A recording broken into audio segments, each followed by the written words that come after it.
I know you're one of the probably biggest holders of NFTs, collectors that have. Yeah, I am. I was really confused when I first came into blockchain. Like my husband kept telling me about these things called NFTs. And I'm like, I don't get it. Like in my mind of like my big thinker mind, I just couldn't wrap my mind around it. I'm like, well, what makes it different from a token? Like, why would I buy that? Like, what's the purpose? And then after probably weeks of researching it, one day it just clicked. And I'm like, that's what NFTs are. I was like, these are great. Yeah.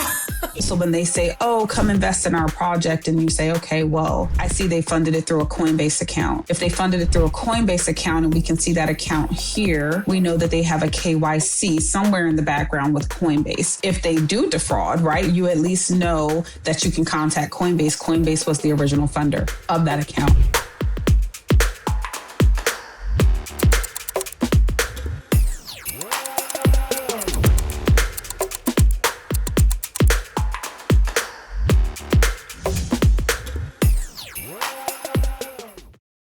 Welcome back to the channel. So I want to introduce my guest today is Dr. Patria Smith. Did I pronounce your name right? You did perfectly. Okay. Thank you for having me. And you're the founder of XRPD, a blockchain security and intelligence company. It's focused on helping investors and builders navigate Web3 with more trust, transparency, and protection. She comes from a background in healthcare. Welcome again. So please give me a brief intro about yourself. Yes. So as you stated, I have a background in healthcare. I started out my career way before, what we knew with this blockchain technology and everything was. And the whole thing is around, I got my doctorate degree in pharmacy. Then I became a board certified pharmacotherapy specialist. I worked as a clinical pharmacy practitioner for a while.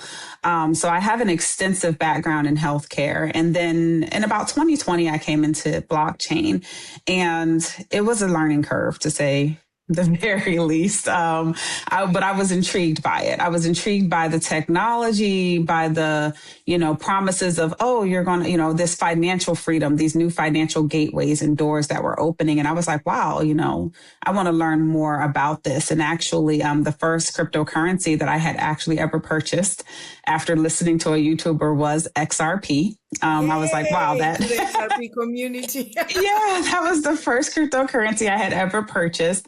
And I just wanted to really learn more. And through that process, I started to get more into the security side of things, because I realized that, we were in this really high risk space. A lot of people were taking a lot of losses, and we're not talking about losses just related to market fluctuation. A lot of these losses came definitely by people with nefarious intent. So, rug pulls, from different projects and things that were going on. People were having their wallets hacked and drained. They were accessing malicious sites.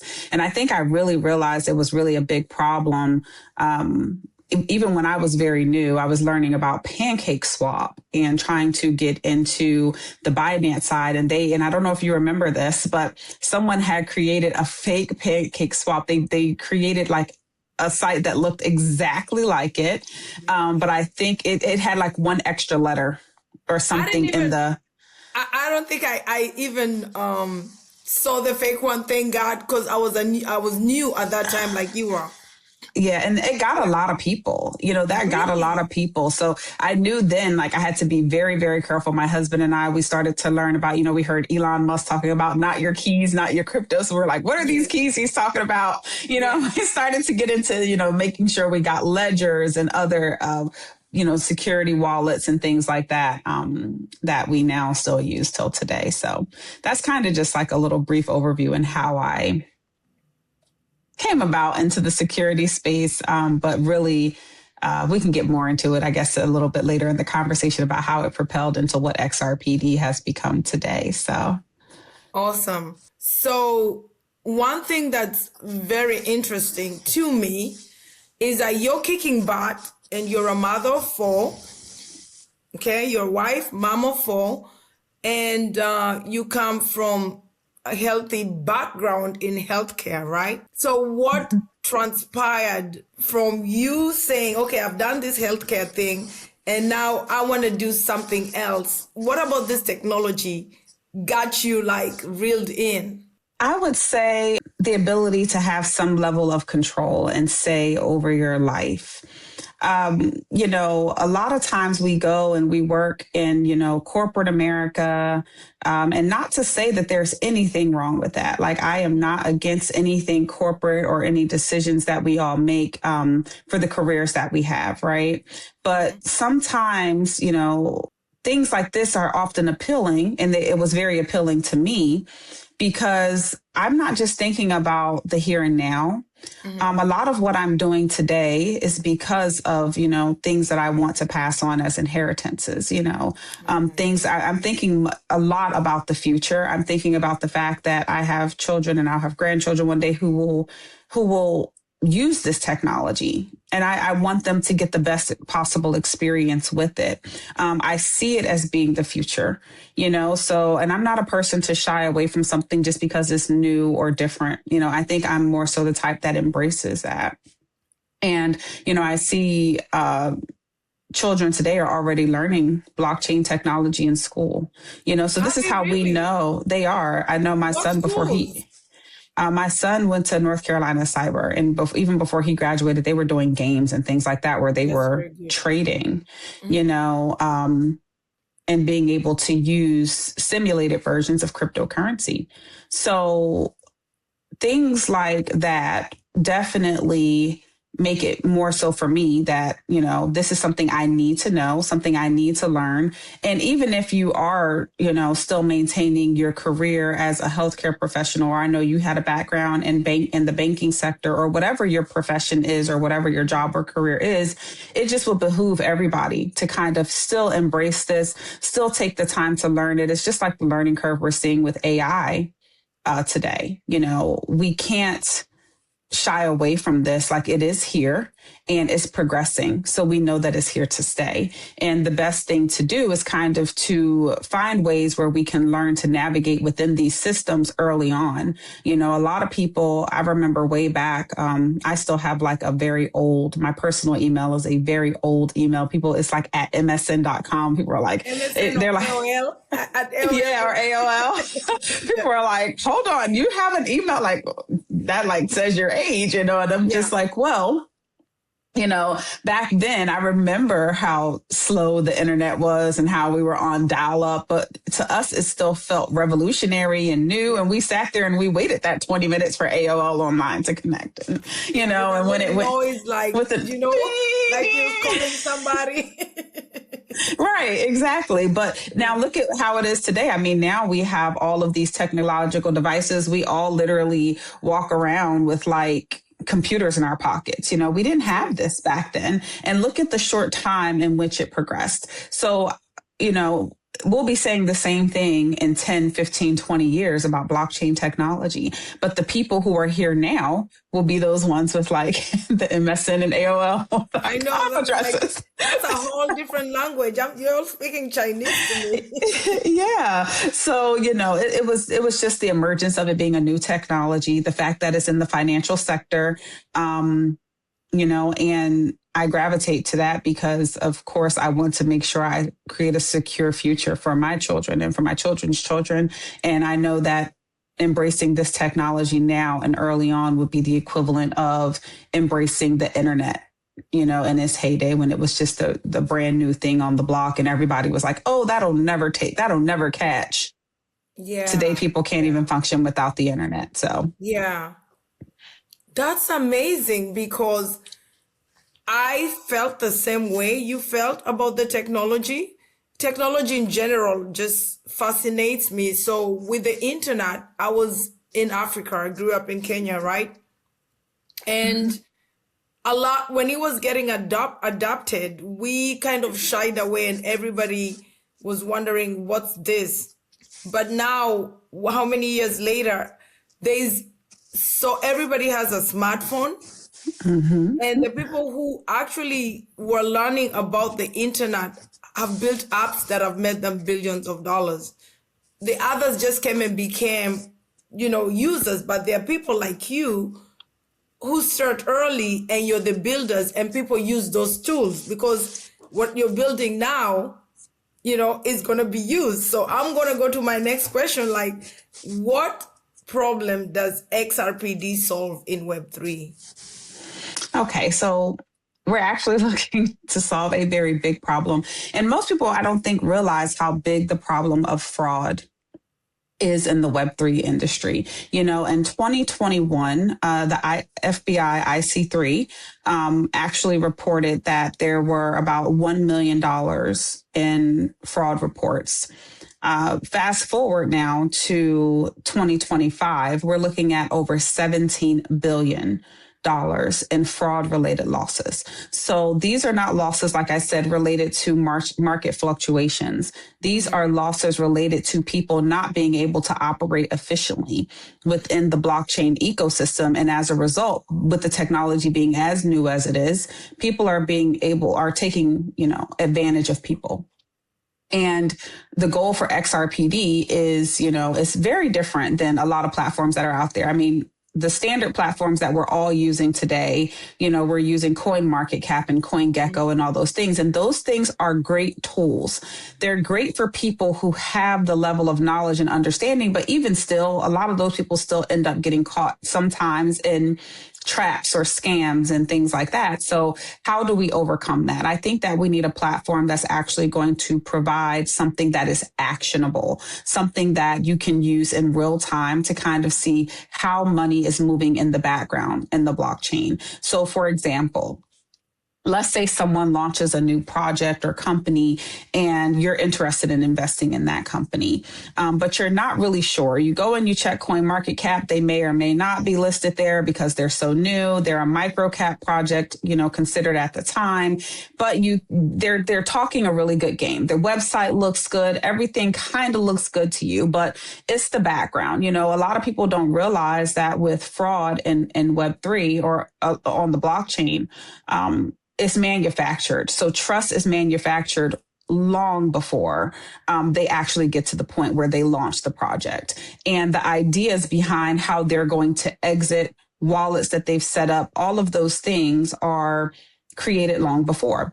And the average person does not have the 4 to 6 or more hours that it would take out of their day to research a single project or company. So the goal for XRPD is to simplify that for people. Give you 15 minutes, 20 minutes where you can go in and you can get deep insights and deep analytics into any project or into any contract. So looking at their wallet addresses, how are they funding their projects? Are they using high risk exchanges? What exchanges did they even use in the first place? Or did they use an exchange? Did they fund it from a cold wallet that they have? So that way you're kind of starting to track the developer's activity on a deeper level. So when they say, oh, come invest in our project, and you say, okay, well, I see they funded it through a Coinbase account. If they funded it through a Coinbase account and we can see that account here, we know that they have a KYC somewhere in the background with Coinbase. If they do defraud, right, you at least know that you can contact Coinbase. Coinbase was the original funder of that account, right? Or if they fund it from somewhere that was very, very high risk. You have some people who are interacting in the dark web. They're using a lot of, especially people who are really, really advanced in fraud and scams in Web3. They know that the KYC checkpoints are trackable. They try to steer clear of those, and they use these higher risk exchanges, which we will be able to show that, this account was funded from this, and it makes it a very high risk project because they funded it through something that, is kind of like a backdoor or a known backdoor for people who are committing fraud and scams. So a lot of times people don't know that, they may fund it. They may create a new wallet and fund it 20 wallets back. And they've moved the funds. So that way you're looking through and you're just like, oh, I see all these different wallets, and people don't really take the time to go all the way back to the beginning because it's labor intensive. But the beautiful thing about the power of AI is that AI does great with data parsing for like large amounts of data. It's like perfect for Yeah. blockchain. Being able to implement the necessary types of tools so that users can actually get that information. They can see all the different team members who are associated with the project directly inside of our app. You can see which of those team members are KYC verified. You can also other projects. So another big part is for XRPD is ensuring that real builders on the blockchain get the exposure that they need, right? So right now you have a lot of scams, a lot of fraud, and what they're doing is they're also taking a lot of attention from the real builders, and they're also exploiting and using that and creating a bad name, I think, in the blockchain industry as a whole. So it's becoming known for fraud and for scams. And the fact of the matter is there's not any more fraud in blockchain than exists in the world of fiat. That's the part we need to talk about. The question that I want to ask is the name XRPD. You know, when you thought about, because that's a genius name, the one thing that comes to me in mind, I mean, obviously XRP is the foundation. That's what you built that's the blockchain you started with, right? Correct. So XRP is like our foundational layer blockchain where we're starting. Yeah. No, I wanted to say PD reminds me of, police department. Did you ever think about that? Yes, for sure. Okay. So actually, when we first started, it was a serious idea, but kind of behind a meme. So when this project actually is a really interesting story, how we actually even got the name. So I think previously in our other conversation, I had told you that in October of 2024, there was a new launch pad / DEX that had launched on the XRP ledger. And it was very, very popular. Everybody kind of went over there, and it was the first time we were able to actually use our XRP for something besides just savings holdings, right? Yeah. So it was really exciting to be able to go over there and to use their platform. And, I told you, we got into day trading, my whole family, we were all so integrated into it. And it was actually the first time that I had experienced blockchain for what I think the Bitcoin white paper, when it was put out by Satoshi Nakamoto, I think it was the first time I had ever experienced blockchain for how it was intended to be. And I know that is such a weird statement because I had been on Ethereum and all of these other chains, Binance, all of these chains. And there was always this subtle fraud or this cautiousness that you felt like your growth was inhibited in so many different ways because of it, right? But when this platform launched, none of that was there because it was all new. It was all fresh, right? So for the first couple of weeks, it was great. It was the best day trading experiences of your life. And you did well because of it. I even had my youngest kids, even for your kids, even for the youngest, able to do, it was great. And it was a great experience to be able to teach them, this is how it's actually meant to be. And in an environment where I didn't have to be concerned, I could leave them in the room and they could literally get on the computer and just be doing it and trading themselves. And they were doing it, and it was a really good experience. But then within a couple of weeks, we saw floods of people coming in to defraud people. They came in from everywhere. Ethereum, Solana, they were creating copycat projects. They were, it was really bad. A lot of people lost thousands and thousands and thousands of XRP during that time. And I think that it kind of hit me different. I had experienced the fraud. I had seen it firsthand across the other chains, but knowing what people had to go through to get XRP and to hold it through the lawsuit, it was not easy. And I know that they had to, it wasn't something they multiplied. It was something they literally paid out of pocket for, and they earned it. And they made that, decision to make that conscious investment and hold it. So it really frustrated me in a different kind of way. So I got on the platform, which was First Ledger. And I was just going through and I was like, wow, they have over 4,000 launches just in these several weeks, and majority of them are rug pulls. So I knew that it was a problem. So I started looking. I was like, well, it feels a shame to let all of this go to waste. Like maybe there's something in here worth salvaging. And I just started looking at projects that maybe I could CTO or something that I could, some people where they may have gotten drained and, they need somebody that has that vision that maybe wants to take over the project. And I started looking and I came across XRPD, which was actually a launch by a scammer who had actually launched 83 tokens. What? 83. And I came across the name and I was like, wow, XRPD. And immediately I started thinking security, police department. I started thinking like the police department for the XRP. I was like, we need some security. So, and besides that, when I saw all these people getting defrauded, I had looked before in the past for tools, like when I was over on Ethereum and the other chains, and I had looked, but I hadn't looked as heavily as I looked when I saw people losing XRP. And I started looking for tool like what XRPD is becoming today. And I couldn't find anything that was complete enough. There were people who had built some things out there, bits and pieces here, bits and pieces there, but there was no complete system that actually offered something more to the retail investor to say, hey, you can do something actionable with this. We can give you some real-time data that you can really look at. And in doing that, that's how I actually contacted First Ledger. And I said to them, I was like, well, what would it take for me to CTO that? And it was amazing because it was actually a zero holder. They're like, well, there's no holders in it. I was like, I know, but everyone had sold. Even the scammer. Even the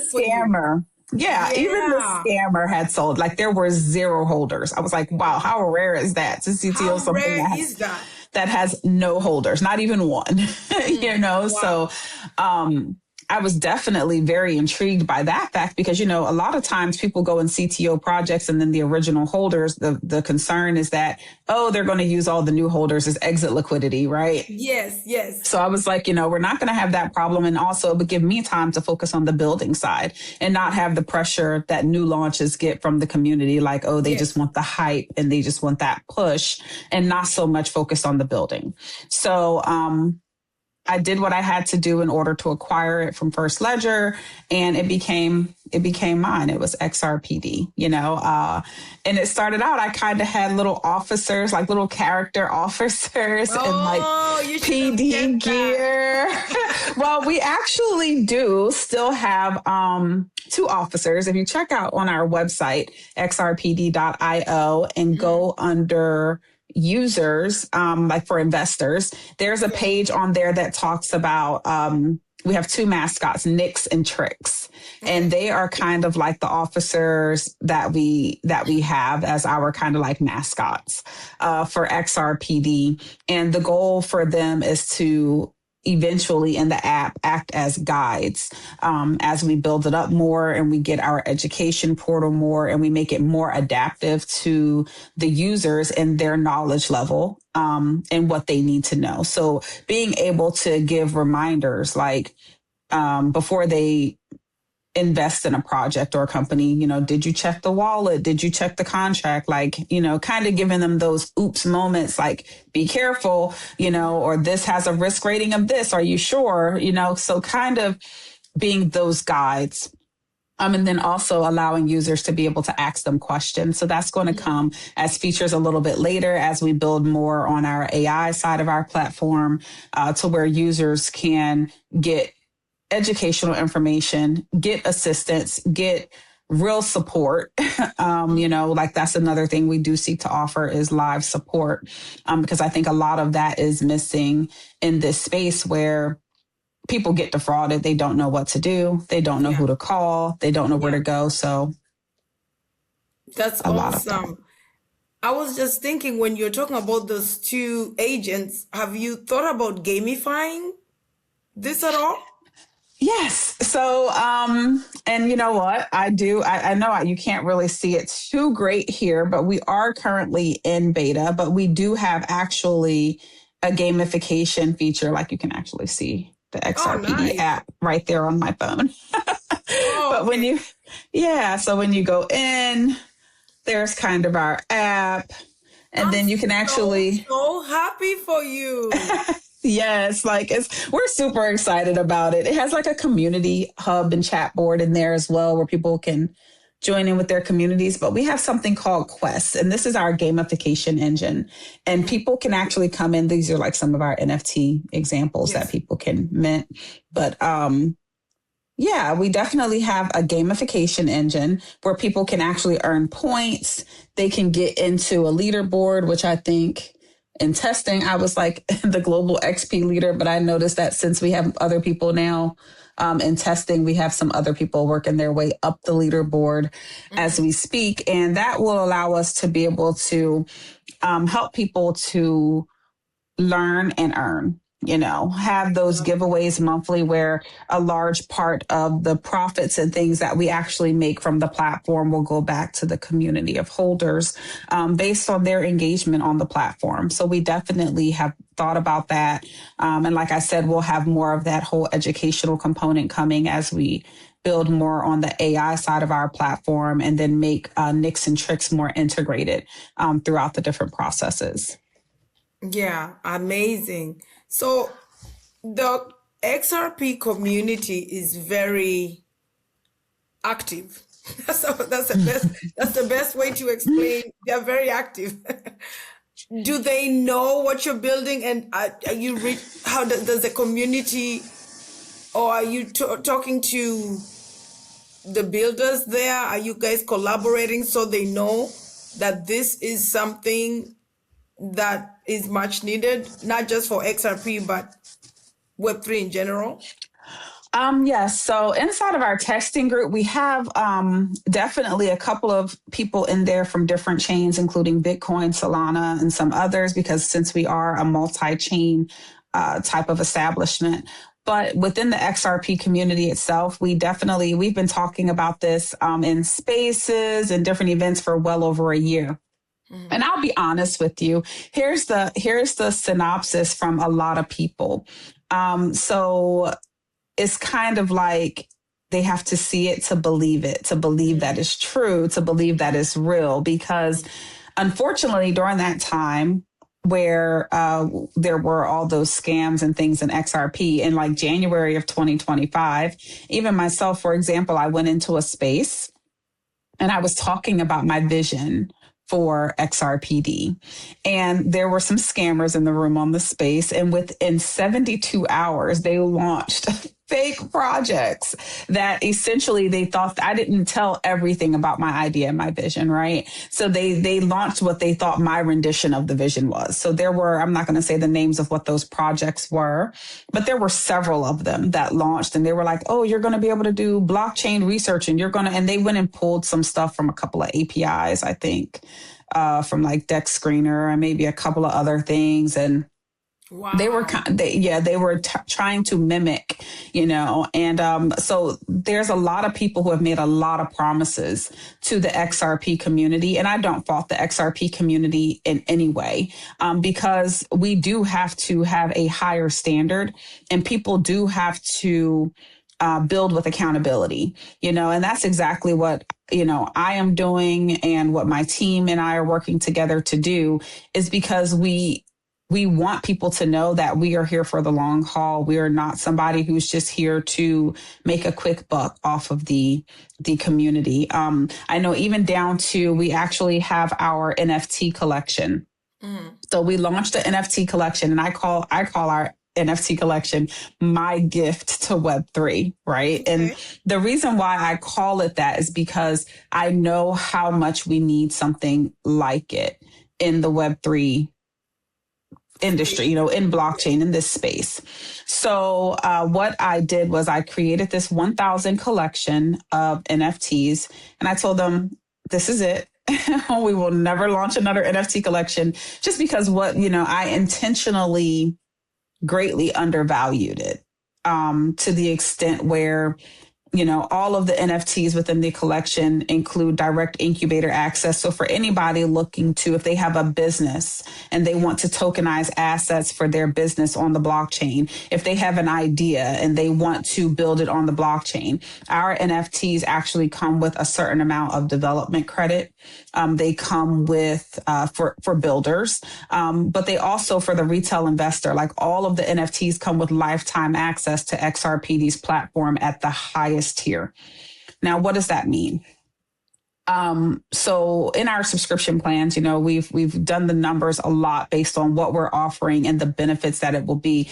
So we have like a free tier. We're going to have one that's like $15 a month, a $49 a month, and then a $99 a month. And then we'll have like a premier tier, which would be like the equivalent of $199 per month.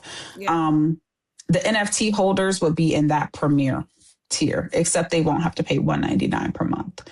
As long as they hold their NFT, they get exclusive access to future builds, to early access features, plus they get all of the research features that we offer within the platform. And, like I said, we intentionally undervalued it to that extent because of that. But we wanted to make sure that people across all different blockchains would be able to benefit. And the only reason why we did 1,000 is because we just wanted to make sure we were not doing something that was going to hurt us financially as a company now or in the future. You know what I'm saying? Because we have to live by the commitment that we're making to the community on that. So. Awesome. When you spoke about the NFTs on your platform, that reminded me of our conversation prior. And I know you're one of the probably biggest holders of NFTs, collectors that have. Yeah, I am. I was really confused when I first came into blockchain. Like my husband kept telling me about these things called NFTs. And I'm like, I don't get it. Like in my mind of like my big thinker mind, I just couldn't wrap my mind around it. I'm like, well, what makes it different from a token? Like, why would I buy that? Like, what's the purpose? And then after probably weeks of researching it, one day it just clicked. And I'm like, that's what NFTs are. I was like, these are great. Yeah. But with that said, not all NFTs are great. I've learned through much trial and error, let's call it that for a lot of people, just like within tokens, people were launching NFT collections and making promises to communities without the intent to deliver on those promises a lot of time, whether it was, we're building a video game or, we're starting a company and you're going to get utility out of these NFTs. So I started to become very much like you. I think I saw your interview with Insider and like you said, you invest in teams, of people. It's the people. It's not so much the project and what they're promising because let's face it, a lot of people out here are making a lot of promises in blockchain and they're not really delivering on those promises. And they don't really have a reputation that precedes them to say, we can actually accomplish or achieve what we're setting out to do. So, there was a particular team that I invested in. It's my most valuable NFTs today that I own. And it was like from Angry Dynamites, so shout out to them. I think they said I was like one of their first 50 holders, but when I invested in them, I invested in the team.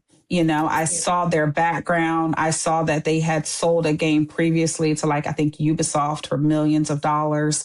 And they went on to work for Ubisoft for years and they were exiting and coming back. And they wanted to create the first Web3 co-op game. I was like, wow, this sounds fantastic. My children are into gaming. I would love to invest in this for them. And that's exactly what I did. And people thought I was crazy. Like I'm buying all these NFTs and this and that, but they more than delivered.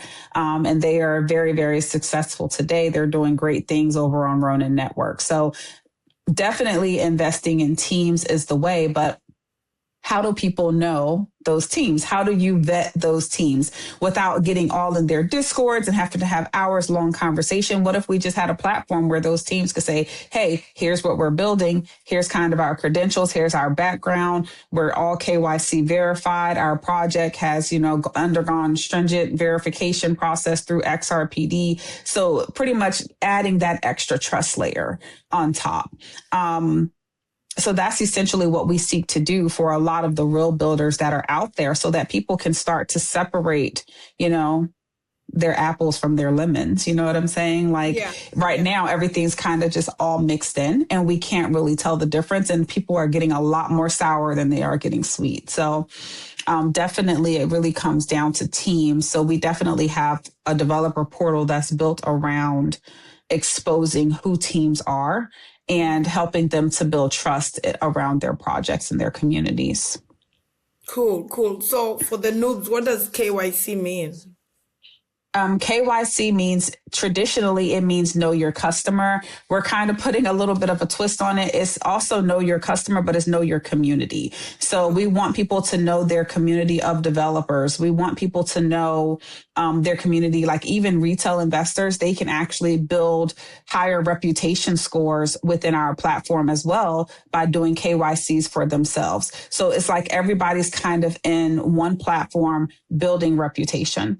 And then that reputation, a lot of people are saying, it's the equivalent of the Better Business Bureau or creating a social credit scoring system for people, which we're not really giving anyone a social credit score. So I would not go to that extent, but I will say it does help you to build reputation. So eventually in the long haul, you'll see where when people can connect their wallets within the platform, which you can already do, but you will be able to say, okay, yes, you can prove that you're actually a real holder in a project versus somebody who's out there claiming something that may not be true.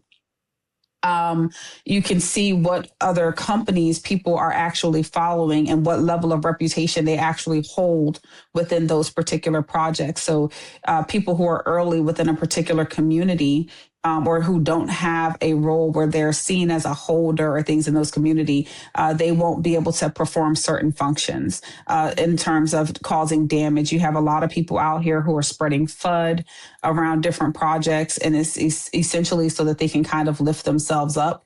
But if a person is not connected to those communities in any type of way or haven't gained a certain level of reputation within the platform, they won't be able to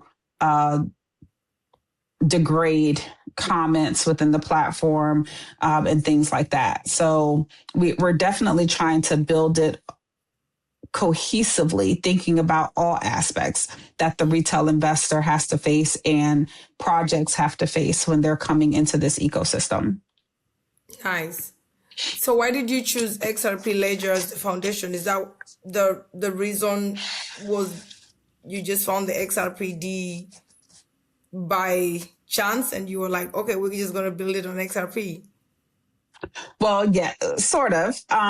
We did find it on XRP, but like I said, I believe that XRP is going to be, like most people who are great believers in XRP, I believe that our new financial system and a lot of those things are going to merge in. And I felt like XRP also has a different level of respect and reputation within the industry. And coming forward as a blockchain security company or intelligence company for investors, I felt like we needed to be in a location or on a primary, chain where we will be able to garner the level of respect necessary to say, okay, they're building something serious. This is going to be a highly regulated chain. There's going to be banks and others operating on this chain, and we're able to stand beside them with that same level of clarity and transparency and trust. So in building XRPD as a company, I put the keyword on everything, trust.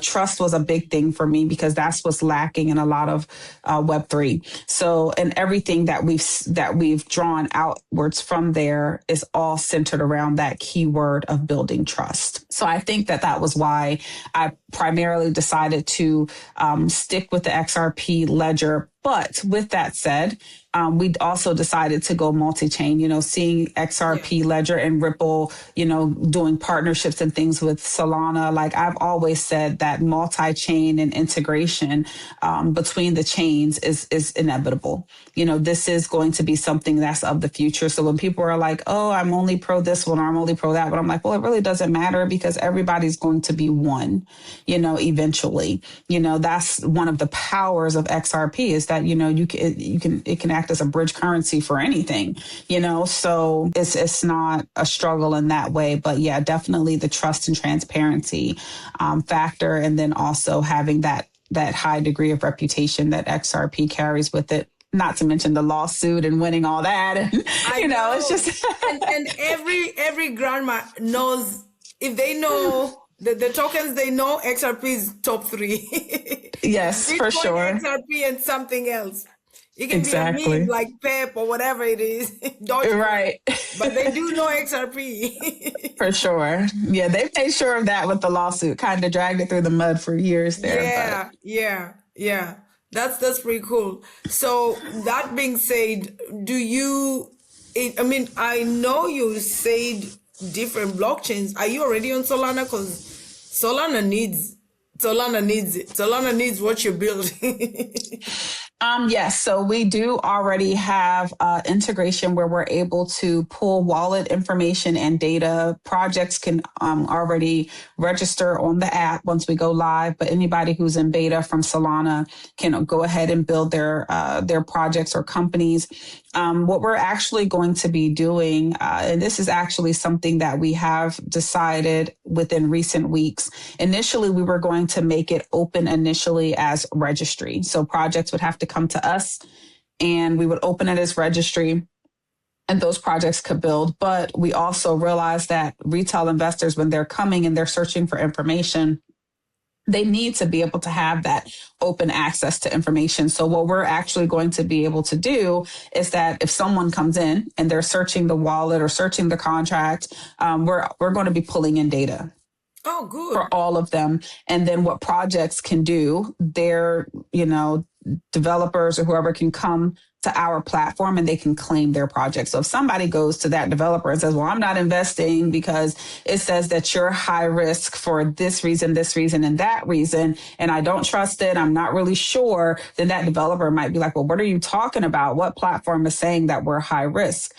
And if they're not, they can literally come and connect their wallet, claim their project, and they can provide additional data that may be missing from their project that may be needed. And then they can also utilize those other services like KYC verification. We will also have escrow services, which we're actually working on finalizing, make sure we're falling within all the legal framework for that. So it will be a self-custody type of escrow controlled by contracts. So we don't actually act as a middleman or control the contracts, but we can actually show you the deep details of every contract that is set up through us.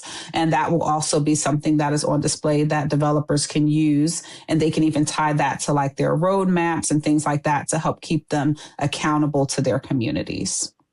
Wow, that is amazing. This change must be recent because when I talked to you previously, you mentioned they had to sign up, the projects had to sign up, but open access makes this a big deal.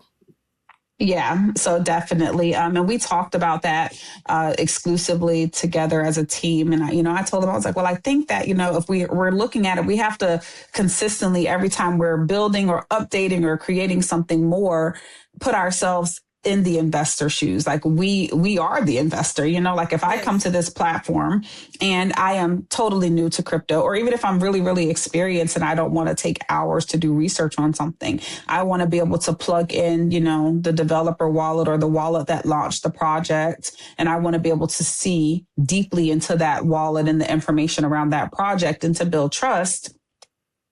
That's what they should have the ability to do. Now, with that said, we're going to have a free tier, which in that free tier, individuals will get access to cached data, I guess. So it's a little bit more static. They're not able to just go in and plug in any wallets they want and get information back.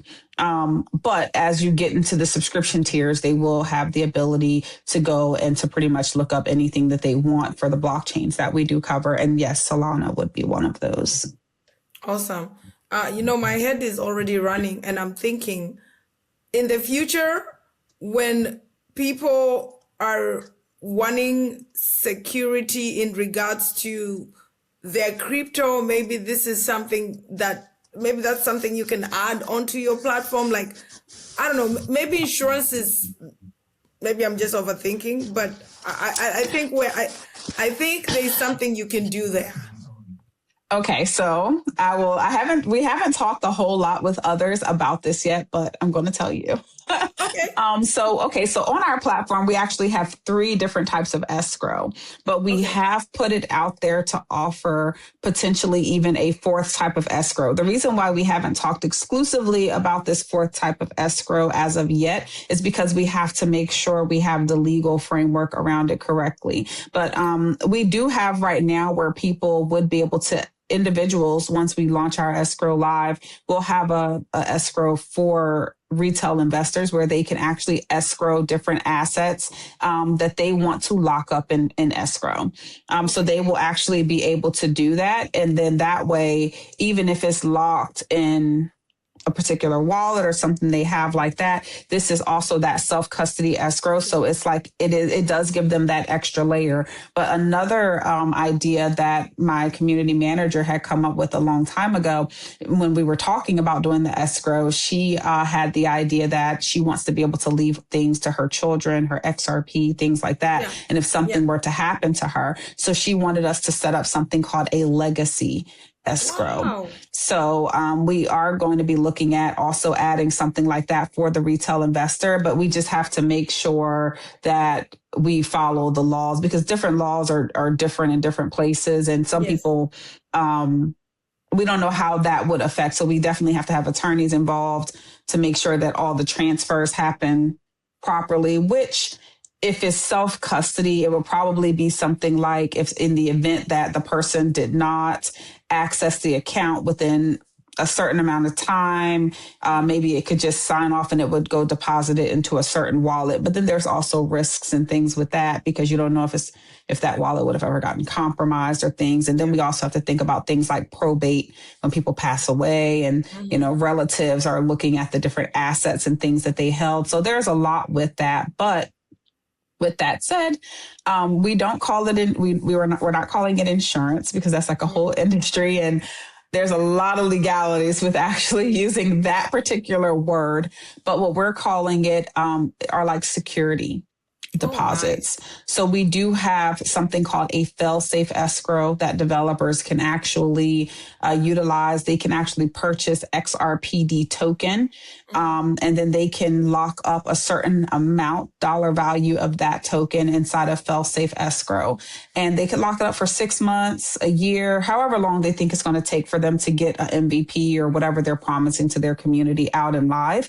And if for any reason that company fails, XRPD takes, I believe it's like a 10% of whatever the future value of that is worth. And then the other percentage of it gets dispensed based on a snapshot that's taken at the considered time of failure for that project. Once that escrow unlocks, that future value goes to the community. The community members who did not sell for profit. So if they sold and they no longer hold the tokens and things like that, they won't qualify, but everybody else would get a qualified airdrop, usually in the amount of XRP conversion. So that way everyone's not kind of left sitting. So right now, people, if companies or projects fail, people are kind of just left sitting with the bag, like, oh, that didn't work out. So this kind of gives another alternative. So we do have that fail-safe escrow there, which is like a security deposit that the developer puts up. And if the developer delivers on everything that they're saying that they're going to deliver on, and that time comes, that escrow would open and unlock, and then they could use those funds, they could relock funds for their community as a vote or a DAO vote if they have that. Alternatively, they could use use some of that towards their development costs and things. So Yeah, wow. This is amazing. I love talking tech, and I love seeing women build some cool stuff. Girl, you slaying it. I love it. I love it. yay. Yes, I love it. Sure. Yeah. So what's next for XRPD, and what impact do you want it to have?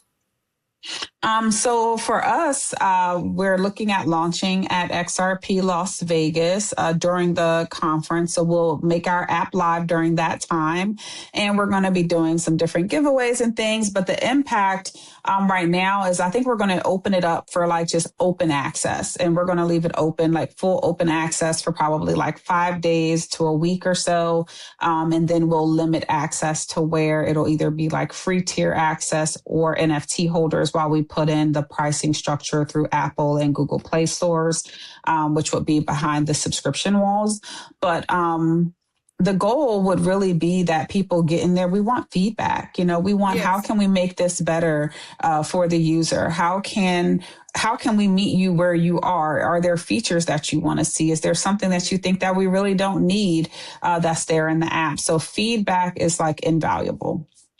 Because it's going to help us to create a better ecosystem for the people that we're trying to serve. So I think having that open access for that time, and even us extending it past the time of the conference, it gives people a chance to get home, to really sit down and to get acquainted with the app, and then to just really give us their feedback, because we do highly value that. Awesome. Awesome. Well, we're coming close to the 1 hour, and I know I've just been enjoying the conversation. What more do you want us to know about what you're building? Like, I know it's exciting, and you're going live while you are at the XRP Vegas event with millions coming from all over the world, So what do you want them to know about XRPD? I want you all to know that we're here to stay. We're here for the retail investor. We're here for the real builder. We want to see Web3 excel and accelerate. And everything that we're doing is for that purpose. Right now, as a company, we are small.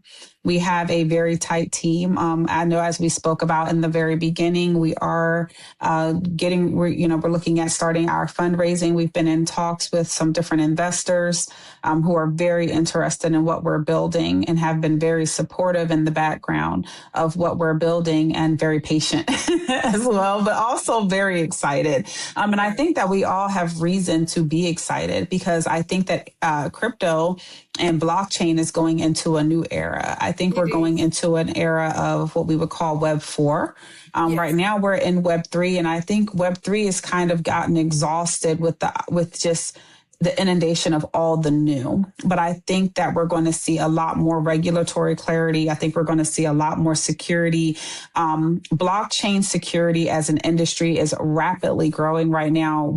Everyone knows there's a problem, and we're in a race to fix these problems, because it's only going to make the space better. It's only going to make the opportunities for us to be able to grow our wealth that much easier. And it's going to make it possible for us to support those real builders and real companies who use blockchain and Web3 and NFTs as a source to fund their projects without having to always go to the traditional fundraising routes, Yes. Which is a great thing. I am 100% supportive of that. There's been a lot of great companies that have come out of the ability to be able to self-fundraise. And I think blockchain really opens that up for a lot of people, to the extent that many people don't even realize yet. So Yeah. I think I just want people to know that, that's why we're here. And this is what we're building. And we want to make it a more secure space, but also make it fun. We want finance to be fun. Yeah. We don't want to scare the real retailers away. Reminds me of like fiat. Fiat is cash, what we're used to now. When it originated back in the early 1900s, there were people who were there taking advantage of the infrastructure being, just poorly done. But if you look 50 years later, we probably we don't know what kind of scams happened. They don't talk about the scams then. But because blockchain is a baby and crypto is a baby, about 15 years old, 16 years old, right? We're seeing a lot, and that's all people are hearing is, oh, it's full of scams. But if you give this another 10 years and companies like your company being used by a lot of retail, they're going to thank God that someone, Dr. Smith, sat down 10 years ago and said, hey, look, this is going to be cleaned up. We don't want this whole mess affecting us or affecting when our kids come into crypto, 10 years later. So I really commend your efforts. I love what you're doing. I love what you're building. And one thing that's also coming to mind is the fact that when you say it's open access, when we go to DEX tools, most everybody knows DEX tools, or anybody in crypto knows DEX tools, right? Mm-hmm. They have these companies that report whether you're high risk, medium risk, or whatever. So I would suggest probably being one of those companies, because as a token holder, most token holders look at the risk factor of projects. And I know you probably say maybe you wouldn't add that, but for DEX tools, I think would be an added advantage. Yeah, for sure. Food for thought. Yeah, definitely. The risk factor is huge, but the trust factor is just as big. So risk factor in blockchain, you can't always, like, the blockchain is permanent, nothing can be changed about it. And if anything ties into anything that showed any type of nefarious intent, or somebody reported a fraud. And that's the other thing. We're going to also have if you look on our website and our roadmap, part of this is going to be a fraud reporting database. So when people get defrauded, we're going to have a database where all of that stuff goes in, the wallets go in, the contracts. So that way you're going to have a searchable database where you can actually go and you can look up connections between these things. Right now, I don't think we actually have anything like that. People go to their respective governments. Some people, most people don't. And most people don't report because they're told that, when something happens on the blockchain, it's irreversible, it's permanent. And while that is true, it's not 100% true. There are people who are able to get recovery. There are people who are actually being prosecuted for their crimes against people committed on the blockchain. So what people have to realize is that our action and what we do when the crime happens is just as important as recognizing the crime before it happens. So we will also have our fraud intake portal. There's so many parts to our ecosystem. It's so hard to cover them all. But when people are getting defrauded right now, I get tons of notifications all day long from Reddit scam groups. They just got scammed. They just lost 60,000. They just lost 100,000. What can they do? Who can help? People don't know where to go to. So we will have a fraud intake portal that will allow people to be able to get access into that immediately when they're defrauded, because the fact of the matter is your best chances at recovery exist within the first 24 hours. So timeliness is so important. So our goal is to help people to become actionable within those first 24 hours, to make contact with the right law enforcement agencies for their countries, and then to be able to contact exchanges and things like that to put them on notice. So that way we can show the transactions, the tracing, where funds have ended up, and then get those funds frozen and seized. Oh, nice. Well, where can they find you? Where can people find you? Socials. on our socials. So on X, we are XRPD_589. We are the same on Pinterest as well as on Instagram. And then you can, of course, always reach us on our website at xrpd.io. Awesome. And I'm going to also link those socials once we are live on this video, so they can access you all. XRP, we'll see you at XRP Las Vegas, I guess, girl. Yes, for sure. Thank you so much for joining me. Thank you all. Remember, like, subscribe, comment. Let me know what you think about this new project that is coming live during XRP Las Vegas. Thank you.